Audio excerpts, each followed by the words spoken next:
So as part of my running training, I use a rowing machine for core stability and flexibility. This is have some baseline kind of maintenance for those things, especially since I don't swim and do flip turns at every wall, which is good for just baseline flexibility. I don't do that, so I use a rowing machine, and I'm going to show you something kind of cool about this rowing machine. I'm going to add water to it. So when I pull on this, that's how I get my resistance. So to increase the resistance, so I break the seal, take this off, and I add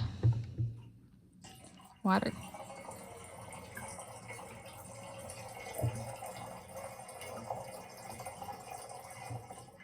So we're just gonna add a little bit because we don't want it to get too high in there. So it's a little above max, but it doesn't do any harm.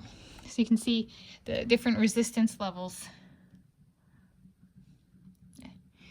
And it does actually evaporate, but I just wanted to show you a little bit of how to add water and adding water to the machine. And I'm Tanis Coralee Leonhardi, she, her, hers of Seattle. I'm a road runner, and today is Monday, 17 February 2025.